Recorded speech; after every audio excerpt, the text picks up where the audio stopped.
오늘 우리가 이제 출애굽 사건을 계속 붙고 있습니다. 이 출애굽기의 재앙이 오래 가죠. 저렇게 재앙이 오래 갑니다. 이제 발생할 특별히 10번째 재앙에 대해서 이제 이야기가 나옵니다. 우리 10번째 재앙에 대해서 너무나 잘 알고 있습니다. 이제 장자의 죽음입니다. 이 9번째까지 하나님이 애굽 땅에 재앙을 보이셨는데 바로가 그 마음을 돌이키지 않습니다. 이 바로는요, 인간들의, 특히 이제 어리석은 인간들의 모습을 너무나 잘 상징적으로 보여주고 있어요. 어떤 대표적인 사람이죠. 그러니까 모든 인간의, 불신하는 사람의, 하나님을 모르고 믿지 않는 자의 대표적인 그 모습이 딱 바로예요, 바로. 많은 사람들이 하나님이 징계를 내리면 돌아올 거라고 생각합니다. 이렇게 좀 맞고 힘들고 어려우면 돌아오겠지. 근데 실제 현실에서 그들이 하나님의 뜻을 분별하고 하나님의 음성이라고 생각하고 돌아올까요, 안 올까요? 돌아오면 영적으로 민감한 거예요. 돌아오면. 진짜 안 믿는 사람들, 사실은 기도하지 않는 사람들은 누가 봐도 한 가지 재앙만으로도 놀라운 기적들이거든요. 내 삶에 이렇게 망할 수 있을까? 뭐 이런 것들이 보여지면 빨리 하나님을 믿어야지. 그럼 회복될 거란 말이죠. 근데 불신자들의 특징이 뭐냐면 우리가 보기에는 와, 저 사람 지금 많이 혼나는 것 같은데 라는 생각이 드는데도 안 돌아온다는 겁니다. 이해되시죠? 그 모세와 아론의 입장에서는 굉장히 답답한 거예요. 아니, 지금 하나님이 이렇게 내리시는데 정신 차리세요. 그래도 회개할까요, 안 할까요? 참 특이하다란 말이죠. 많은 사람, 바로가 말하는 거는 많은 대부분의 불신자들의 모습을 그대로 반영하고 있어요. 하나님은 그들이 돌아오기를 바라는 거지 징계하기를 바라는 건 아닙니다. 재앙을 내려서 그들의 삶이 망하기를 바라는 게 아닙니다. 모세와 아론도 똑같죠. 모세와 아론이 막 재앙 내릴 때마다 다 죽어봐라 막 이러진 않아요. 굉장히 힘들단 말이죠.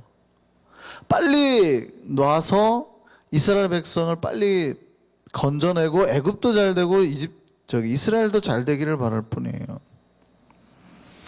그런데 사람들이 그 많은 징계와 재앙을 받고도 하나님의 뜻이나 음성을 구별해요? 못하더라는 거예요. 그게 일반인들의, 불신자들의 특징이에요. 그냥 하나님이 내리면 우리는 돌아오라고 하는데 징계와 재앙을 다 받고 살아요. 참 안타까운 일이에요. 우리는 정말 영적으로 민감해서 우리 안에 나타나는 하나님의 요만한 징계나 재앙까지도 우리의 그 민감성을 가지고 빨리 우리를 회개하고 돌이킬 수 있는 기회로 삼으신 우리가 되기를 바랍니다. 오늘 마지막 10번째 재앙이 이제 시작이 됩니다. 장자의 죽음입니다. 애굽에 있는 모든 처음 태어난 바로의 아들부터 노비의 아들, 심지어는 가축의 첫 새끼까지 모두 죽음을 맞게 되는 재앙이에요. 이게 무슨 얘기냐면 이 장자의 재앙이 보여주는 거는 단지 큰아들의 죽음을 말하는 건 아니에요. 그 모든 인류의 죽음을 말하는 겁니다. 왜냐하면 바로라는 거는 태양신 라의 아들이에요. 그러니까 신의 아들을 말하는 거죠. 그 신의 아들이 또 바로의 아들이잖아요. 그러니까 말하면 신이라는 말이에요. 그러니까 내가 신의 죽음을 맞이하지 않는다고 생각하는 신의 아들. 이해되세요? 그래서 죽지 않기 때문에 이집트에서는 미이라를 만들잖아요. 죽지 않을 거라는 거예요, 왕은. 그러니까 그가 대대로 나중에 살 거라는, 그저 썩지 않게 만들면 살 거라는 얘기거든요. 죽지 않는다는 표현이에요. 그러니까 신이라고 생각하는 모든 아들, 그들이 하찮게 생각하는 성경에 분명히 노비의 아들, 그리고 심지어는 가축의 아들까지, 그러니까 하나님의 죽음의 영역이 신이라고 생각하는 모든 존재로부터 하나님이 창조의 모든 생명까지 다 이어지는 총망라되는 죽음을 말하는 거예요. 그 장자를 치는 거는. 그러니까 모든 인류가 죽을 수 있다는, 모든 생명체가 죽을 수 있다는 하나님이 만약에 터치를 하면 그러니까 지금 이 마지막 재앙은 모든 인류와 피조물의 죽음을 상징하는 거예요. 모두 죽을 존재라는 거예요. 이 열 번째 재앙이 니들은 아무리 그래도 다 죽을 존재야. 내가 니네가 죽나 안 죽나 볼까? 마지막 열 번째 재앙이 그거예요. 다 죽어. 그 대표적인 거 가장 소중하고 존중한 첫 번째 아들을 치는 거예요, 대신.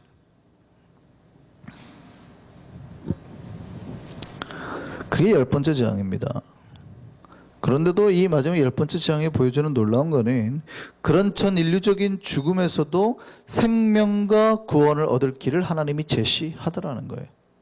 그럼 여기서 모두가 죽을 수밖에 없는 상황인데 거기서 구원을 얻는 길이 뭡니까? 여러분 잘 생각하셔야 돼요. 그게 뭐냐면 하나님의 말씀대로 순종하는 거예요.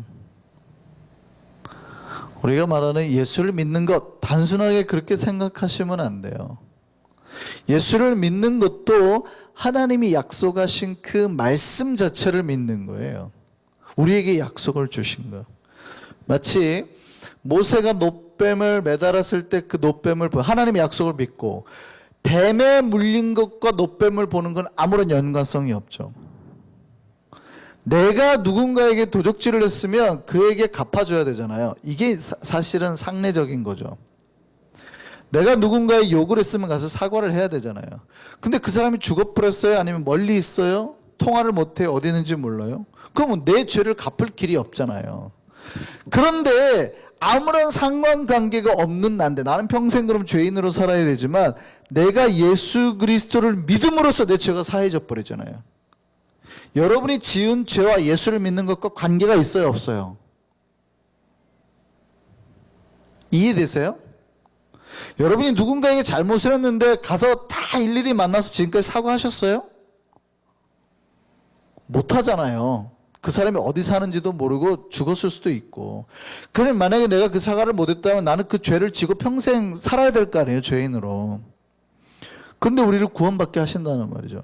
그러니까 내가 지은 죄와 불뱀에 물린 것과 상관없이 하나님의 약속의 말씀을 믿고 하나님 말씀에 순종해서 물린 그 아픈 몸을 이끌고 나와서 놋뱀을 본 자마다 사는 거예요. 놋뱀을 몇 개 매달았어요? 하나 매달았잖아요. 하나. 그러면 이스라엘이 200만 명이 그 지역에 넓혀 살아요. 그러면 뱀에 물렸으면 놋뱀을 막 들고 다녔어요? 아니죠. 그 뱀을 보려고 그 아픈 상처를 이끌고 나와야 되는 거예요. 그리고 봐야 되는 거예요. 그 사람마다 사는 거잖아요. 그러니까 연관관계가 없지만 하나님 말씀을 믿고 보는 자는 사는 거예요. 구원의 길을 잘 이해되셨어요?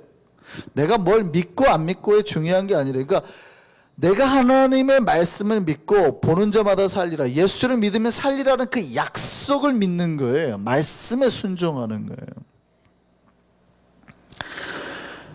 죽음의 지금 열 번째 재앙의 모든 전 인류적인 상징적인 이 죽음 앞에 구원을 얻는 길이 있는데 그게 뭐냐면 하나님의 말씀대로 순종하는 거예요. 그게 뭡니까? 첫 번째가요, 두 가지였습니다. 하나님이 양을 잡으라 그래요.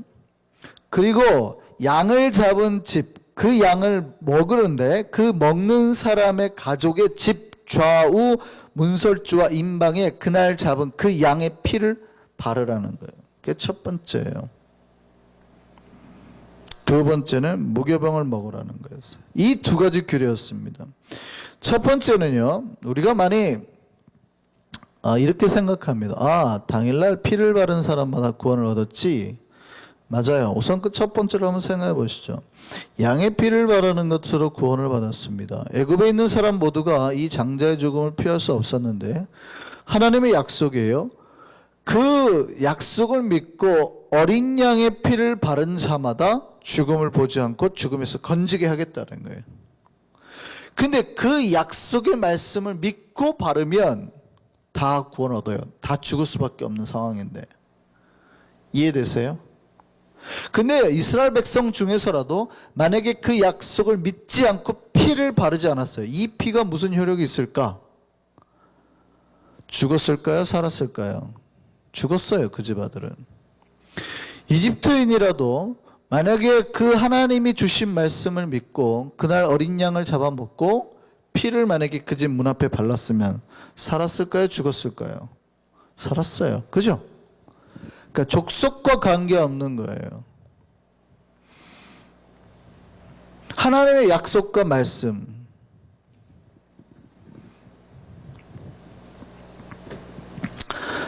구원의 기준은 어린 양의 피를 발랐는지 안 했는지, 하나님의 약속을 믿고 그 어린 양의 피를 발랐는지 바르지 않았는지죠. 이 양이 누굽니까? 성경이 말하는 이 어린 양이 누구예요? 예수 그리스도죠. 그래서 요한복음은 계속해서 처음 시작될 때부터 마지막까지 계속 보라 세상 죄를 지고 가는 하나님의 어린 양이로다. 보라 세상 죄를 지고 가는 하나님의 어린 양이로다. 그러면 그 예수 그리스도의 피를 바르는 자라면 민족에 상관없이 어떤 조건에 상관없이 그 피를 바른 자마다 어떻게 해요? 죽음이 그 사람에게 오지 않고 넘어간다는 거죠. 그가 과거에 죄를 지었는지 안 지었는지 별 상관없어요. 그가 이집트 사람인지 이스라엘 사람인지 솔직히 상관이 없어요. 하나님의 약속의 말씀을 믿고 예수의 피를 그 마음에 바르면 죽음이 그 사람에게서 넘어가게 된다는 거예요. 예수가 유월절 어린 양이라는 사실을 어떻게 잘 알아요? 여러분 그거 아세요? 유월절 독특한 규례인데 몇 번 설교를 했어요. 잘 아실 텐데. 이제 이스라엘 백성이 에집트를 떠나야 되니까 상황이 얼마나 급박하고 얼마나 또 그날 밤에 이제 죽음의 사자가 넘어갈 거니까 이 얼마나 그 양을 잡고 빨리 먹고 이 피를 발라야 되겠어요. 마음이 급하잖아요. 그런데 하나님이 아주 독특한 규례를 만들었어요. 그렇게 급박한 상황에서 양 잡을 때 절대 뼈를 꺾지 말라는데 피를 뽑으려면 이렇게 굉장히 조심해야 되는 거예요. 고기를 먹으려면. 그러니까 뼈가 하나도 다치지 않게 살살살살 발라야 되는 거예요. 급한데 그럴 수 있어요? 우리 같으면 도끼로 그냥 땅땅땅 쳐가지고 고기 만들지 않아요? 뼈채 뜯어먹지 않겠어요? 하나님이 그렇게 하지 말라는 거예요. 뼈가 하나도 상하지 말고 유월절 양을 잡을 때는 뼈가 하나도 상하지 말고 절대 뼈를 꺾지 말고 하라는 거예요. 출애굽기 12장 43절 말씀 보겠습니다. 여호와께서 모세와 아론에게 이르시되 유월절 규례는 이러하니라. 이방 사람들은 먹지 못하고 그 다음에 만약에 그 할례를 받은 사람들 그런 사람들은 다 먹을 수 있는데 그 46절 말씀 보세요. 한 집에서 먹되 그 고기를 조금도 집 밖으로 내지 말고 뭐 하지 말라요? 뼈도 꺾지 말라요. 유월절 규례 중에 독특한 게 뼈 꺾지 말라는 거예요. 그러니까 이스라엘 백성들은 당일날 저 말씀을 들었을 때 굉장히 힘들었을 겁니다. 우리 하나님은 굉장히 약간 스페셜해. 뭔가 좀 특이해. 그죠? 뭔가 특이해. 아니 왜 그냥 뼈를 꺾지 말라. 이게 뼈를 꺾는 거 안 꺾는 게 뭐가 중요하다고. 그냥 유월절 양 뼈 그냥 잘라서 뼈채 뜯어 먹지. 왜 그래? 유월절에 이 어린 양을 잡을 때 독특한 규례가 뼈 꺾지 말라잖아요. 근데 예수님이 어떻게 해요? 죽으실 때 이 뼈를 꺾지 않았어요. 요한복음 19장 말씀 보시죠. 같이 읽겠습니다. 군인들이 가서 예수와 함께 못 박힌 첫째 사람과, 그러니까 예수님 양 옆에 강도가 2명 달려있죠. 첫째 사람과 또 그 다른 사람의 다리를 꺾고, 이해되시죠? 그러니까 그가 안식일이 다가오니까 시체를 두면 부정해지니까 빨리 내려달라고 부탁을 하니까 십자가에 달린 사람들을 빨리 내리려고 매달려 있는, 이렇게 버티고 있는 다리를 망치로 햄머로 때려버린 겁니다. 그러니까 다리가 다 부러진 거예요. 다리를 꺾고, 자, 33절 보세요. 예수께 이르러서는 이미 죽은 것을 보고 다리를 꺾지 아니하고 창으로 찔렀다 그랬어요. 참 독특하죠? 보세요. 예수님 양옆에 강도가 달렸으니까 군인이 갔으면 이쪽 다 무릎을 해머로 때리고 난 다음에 보통 그냥 예수님을 때리고 지나갈 거 아니에요. 근데 이쪽 때리고 예수님은 안 때렸다는 거예요. 그 이유가 뭐예요? 36절. 이 일이 일어난 것은 그 뼈가 하나도 꺾이지 아니하리라는 성경을 응하게 하려 함이라. 무슨 얘기예요? 예수가 유월절 어린 양이라는 거예요. 예수님은 모든 인류가 죽을 수밖에 없는 곳에서 생명을 만들어내고 살리고 구원하는 분이라는 거예요. 하나님은 구원의 약속으로 그 예수를 보내셨어요. 유월절 어린 양으로. 그래서 이 예수의 피를 바르는 자마다 살아나게 될 거라. 이게 유월절 어린 양 예수 그리스도예요. 믿으십니까? 여러분, 예수 그리스도의 피를 만약에 발랐다면, 예수를 믿어서 그 보혈을 마음속에 여러분 발랐다면, 여러분이 그동안에 어떤 죄를 지었든, 여러분이 뭐 이집트 사람, 한국 사람은 상관없이 모두 다 구원을 받게 될 줄 믿습니다. 그러니까 이스라엘 백성들의 독특한 규례가 있잖아요. 유대인들이 혈통적 유대인을 유대인이라 하지 않아요. 종교적 유대인을 유대인이라고 합니다. 아시죠? 홀로코스트 때 독일인들로부터 다 학살을 당했던 사람들은 원래 실제 이스라엘 예루살렘에 살던 사람들이 아닙니다. 대부분 러시아계 출신 유대인들이었어요. 나중에 시오니즘으로 예루살렘 현재 땅을 살고 있는 사람들은 그럼 누구냐면 원래 전통적 유대인들이고, 그러니까 사실은 다른 별개의 사람들이에요. 그러니까 러시아계 그러니까 원래 혈통적 유대인이 아닌 사람들이 다 학살당했고, 그 대가를 받은 사람은 원래 진짜 현재 이스라엘 땅에 살고 있는 시오니즘 그 사람들이고. 어쨌든요. 그 혈통적 유대인을 유대인이라고 하지 않아요. 그들은. 우리가 하나님의 자녀가 되는 것은 여러분이 이스라엘 사람이어서 아브라함의 자손이라 혈통적 아브라함의 자손이 된 게 아니라 하나님의 말씀을 믿고 약속을 믿으면 우리 모두 다 아브라함의 자손이 되는 거죠. 구원받은 백성이 되는 거예요. 여기까지 우리가 잘 압니다. 여기까지 대부분의 신자들이 잘 알아요. 구원받는 거. 그런데요, 여러분 그거 아세요? 죽음에서 구원을 얻는 한 가지 더 규례가 있어요. 이렇게 말하면 여러분 잘 들으셔야 돼요. 큰일 났다. 잘못하면 구원을 얻는 길이 이거 말고 또 하나 더 있나? 이렇게 생각할 수 있어요. 여러분, 규례가 한 가지 더 있어요. 이 독특한 사건을 두고 이스라엘 백성은 두 가지 그 절기를 지킵니다. 하나는 유월절이고 하나는 무교절이에요. 이날 이스라엘 백성은 유월절로도 지키지만 이때로부터 무교절을 지킵니다. 그러니까 유월절은 하루 지키고 이제 무교절을 지키게 돼요. 여러분, 예수 그리스도를 마음에 발라서 그 피를 발라서 구원을 받았으면 그걸로 끝나면 되는 거 아니에요? 내가 예수를 믿고 마음에 발랐으면 그걸로 끝나면 되지. 쉽게 말하면 유월절 지키면 되지. 왜 무교절을 지키냐 이 말이에요. 그렇잖아요. 유월절을 지키면 되지 왜 하나님은 무교절을 지키게 하셨을까? 무교절이 뭐예요? 무교병은 누룩을 넣지 않는 빵입니다. 그러니까 효모를 넣어서 보통 빵을 부풀려서 이스트를 넣어가지고 만드는데 지금 그렇게 하지 말라는 거예요. 이거는 당시에 급박한 상황을 만든 것도 합니다. 빵이 그 부풀어 오를 때까지 기다리지 말고 바로 만들어 먹으라는 거죠. 그런데 성경에서 이스트, 효모는 보통 뭘 상징해요? 죄를 상징하거든요. 죄를. 그러니까 무교절이 시작되는 첫날에 하나님이 뭘 하냐면 집안에 있는 모든 누룩을 찾아서 제거해라 그러거든요. 그러니까 유월절, 무교절이 시작되는 유대인들 보면 난리가 나잖아요. 집안에 있는 가구들이 다 튀어나옵니다. 왜냐하면 시리얼 조각 하나라도 소파 같은 데 이렇게 카우치에 껴 있으면 못 찾아낼 수 있잖아요. 그러니까 아예 그때 다 바꿔버리잖아요. 거의 아직 중고지만 새 건데도 바꿔버린 이유가 이스트 같은 게 남아있을까 봐. 찾다 못 찾으면 다 그냥 꺼내버리는 거예요. 무교절이 말하는 거는 혹시라도 우리 안에 남아있을 죄를 없애버리는.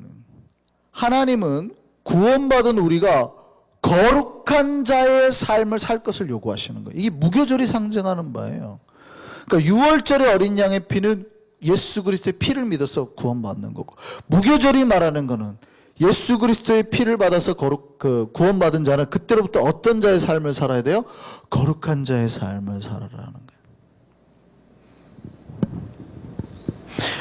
특이한 사항은요, 이 기간 동안에 무교절 기간 동안에 유교병을 먹은 사람, 그러니까 이스트를 먹은 사람은 독특한 규례가 뭐냐면 이스라엘 백성 중에서 끊어지게 된다는 거예요. 15절 말씀 볼까요? 무릇 첫날부터 일곱째 날까지 유교병을 먹는 자는 이스라엘에서 끊어지리라. 여러분 잘 보세요. 그가 어린 양을 발라서 죽음에서 면했을지 모르지만 하나님 백성에서 쫓겨나게 된다는 거예요. 하나님 백성이 안 된다는 거예요. 정확하게 우리가 하나님 백성이 되는 길, 우리가 구원받은 자의 삶을 사는 길은 두 가지예요. 예수 그리스도를 마음에 믿고 그때부터 어떻게 사는 거예요? 하나님의 거룩한 백성으로 살겠다고 하는 겁니다. 예수 그리스도의 피를 발라서 구원받은 자는 그때로부터 거룩한 백성의 삶을 살아야 된다는 거예요. 며칠 동안이요? 오늘 그 독특한 규례가 뭐냐면 일주일 동안이래요. 일주일 동안이라는 거는 뭐냐면 우리가 사는 일주일 매일매일의 삶을 거룩하게 살아라는 거죠. 그래서 나중에 레위기 같은 데 보면 매일매일 번제를 지내잖아요. 거룩한 자의 삶을 살기 위해서. 출애굽기 12장 16절 말씀 같이 보겠습니다. 너희에게 뭐예요? 무기절이 시작되는 첫날도 성회요 일곱째 날도 성회가 되리니. 그러니까 우리가 무교절을 하는 동안 내내 첫날과 마지막 날이 다 거룩한 날이에요. 무교절은 첫날도 거룩한 날이지만 마치는 마지막 날도 거룩한 날이에요. 그러니까 일주일의 삶을 거룩하게 살고 거룩하게 마치라는 거예요. 여러분 예수 그리스도를 믿어서 구원받은 우리는 다시 거룩한 백성의 삶을 살아야 됩니다. 살지 않으면 백성 중에 끊어지는 거예요. 그러면 이스라엘 백성들이 일주일 내내 살다가 뭐 한 번도 죄 지은 적이 없나요? 아니죠. 하나님은 그럴까봐 부정을 씻는 물도 만들고 뭐 계속 준비를 해요. 그러니까 우리가 부정하게 될 줄 하나님 다시 알고 우리가 깨끗해지기 위해서 회개하게 하고 또 예배하게 하고 기도하게 하시는 거예요. 목적은 뭐냐면 우리가 구원받은 우리가 거룩한 자의 삶을 살게 하는 것. 이게 구원받은 자의 진정한 모습입니다. 매일매일을 우리 거룩한 성회로 살아가야 하는 거예요. 혹시 우리에게 붙어있을지 모를 누룩을 찾아서 온 가족이 함께 노력하고 거룩한 백성으로 살아가는 것. 이게 신자들의 모습이에요. 바울은 이 영적 원리를 잘 알았습니다. 바울의 로마서를 보면 예수 그리스도를 믿는 자, 그 믿음으로 말미암아서 구원을 받는다라는 이신칭의의 원리를 계속해서 설파합니다. 그죠? 오직 예수를 믿어서 구원받는 거지 우리의 행위나 의로 구원받는 게 아니다라고 막 말합니다. 그런데 그렇게 구원받은 자는 매일매일 거룩한 자의 삶을 지켜야 되는 거. 이게 진짜 예배요 우리의 삶이다라는 걸 알았습니다. 로마서 12장 1절 말씀 볼까요? 같이 읽습니다. 자, 앞에서부터 쭉 무슨 얘기냐면 믿음으로 말미암아 구원 얻었어 라고 말합니다. 그럼 믿음으로 말미암아 구원 얻은 게 뭐예요? 라고 물을 때 로마서 12장 1절 말하는 거예요. 그러므로 형제들아 내가 하나님의 모든 자비하심으로 너희를 권하노니 그럼 너희가 어떻게 사는 것이냐? 너희의 몸을 하나님이 기뻐하시는 거룩한 산 제물로 드리라. 매일매일 삶을 우리의 몸을 하나님 앞에 드리는 거룩한 자의 삶으로 드리는 거. 이게 우리가 드릴 진짜 예배라는 거죠. 영적인 예배라는 거죠. 앉아서 예배를 드리는 것만 예배가 아니라 우리가 하나님 앞에 거룩한 백성으로 살기 위해서 몸부림치는 이 모든 것이 하나님이 거룩한 예배로 받으신다라는 거예요.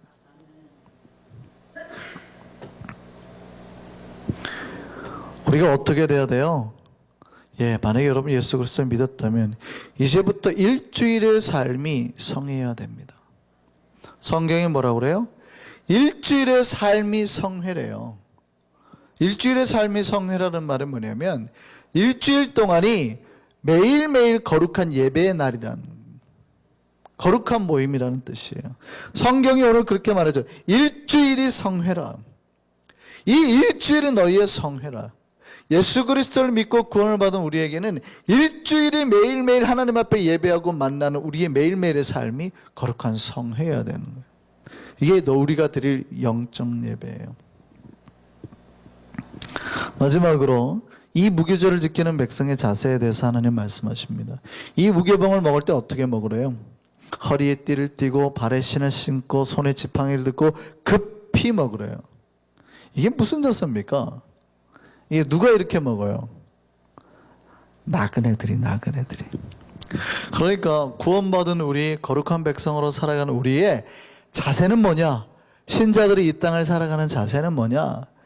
이 땅이 우리가 거처할 장소가 아니라는 거예요. 애굽이 절대 우리가 거처할 장소가 아니라는 걸 믿으라는 거예요. 우리가 거처해야 될 땅은 어디예요? 천국이거든요. 우리가 항상 말하는 본향은 천국이잖아요. 그럼 이 땅의 삶은 나그네처럼 살고 진짜 저 천성을 향해서 언제든지 떠날 준비를 하라는 거예요. 그래서 허리에 띠를 짚고 신발 신고 지팡이 잡고 급히 먹으라고. 급히 안 먹어도 되거든요. 이 기간이 일주일 동안이잖아요. 근데 굳이 급히 먹어야 돼요? 훈련하라는 거예요. 준비하라는 거예요. 아이고 목사님 급히 안 먹어도 되잖아요. 우리가 앞으로도 몇십 년 더 살 건데. 알지요. 그런데도 불구하고 급히 먹는 훈련하라는 거잖아요. 무교절이 하루에 끝나지 않아요. 그럼 일주일 내 급히 먹어야 되는 거예요. 먹을 때마다 허리에 띠를 띠고 신발 신고 급히 먹는 훈련을 하라는 거예요. 왜요? 나그네 인생이니까. 신자들이 이 땅에 수십 년 살겠지요. 그걸 누가 모릅니까? 그런데 구원받은 백성이라면, 이제 거룩한 백성이라면 그 훈련을 하라는 거예요. 이게 신자들이 이 땅을 살아가는 자세입니다. 우리는 나그네 인생 살아야 됩니다. 근데 많은 어떤 구원받았다고 하시는 분들을, 거룩하게 산다고 하는 분들이 가끔 실수하는 게 뭐냐면 그 자세를 잃어요. 허리에 띠띠기를 싫어합니다. 앉아서 먹읍시다 좀. 급하게 먹기보다는 우리 이제 좀 편안하게 먹읍시다. 무슨 신발을 신고 먹습니까? 이 땅에 사는 것에 만족하기 시작해요. 천국보다는 이 땅에 사는 게 좋습니다. 우리 뉴욕에도 그죠? 최근에도 제 시찰을 했는데 목사가 40년 넘게 목회를 했습니다.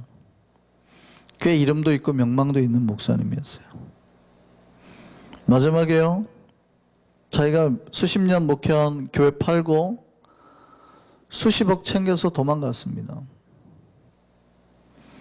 자, 40년 넘게 목회했습니다. 그 마지막이 예수 그리스도를 남긴 걸까요? 돈을 남긴 걸까요?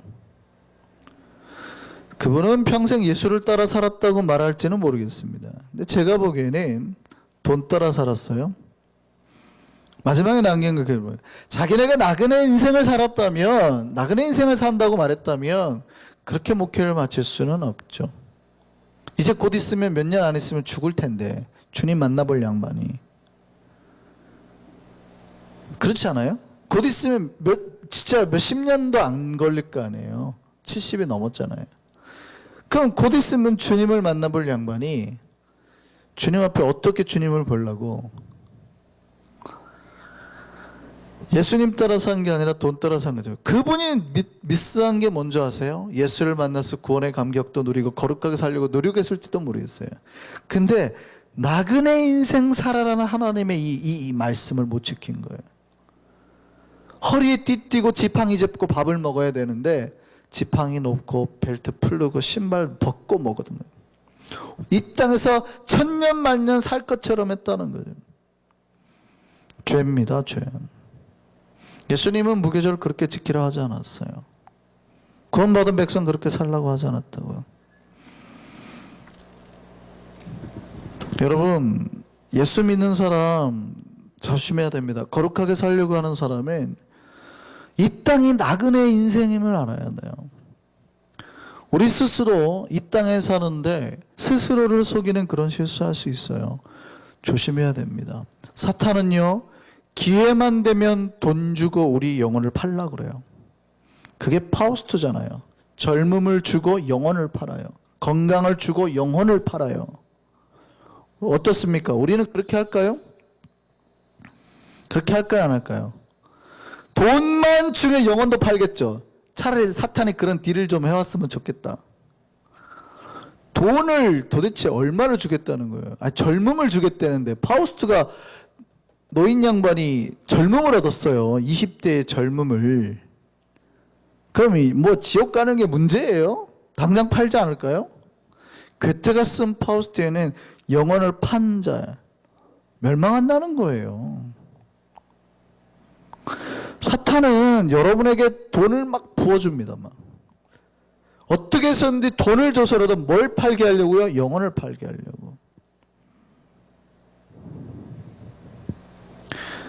우리는 진짜 날마다 유월절 어린 양의 피를 가슴에 바른 사람처럼 하나님의 거룩한 구원의 백성이 된 자처럼 그 거룩한 백성으로 정말 찬양과 은혜와 말씀을 지키고 하나님의 말씀의 깃발을 높이 들고 살아가는 우리가 되기를 소망합니다. 우리에게 구원과 거룩의 길이 날마다 이 땅 가운데 사는 동안에 우리에게 영원히 지속되기를 바랍니다. 그런 이성교회 우리 안성교회 되기를 소망합니다. 기도하시겠습니다.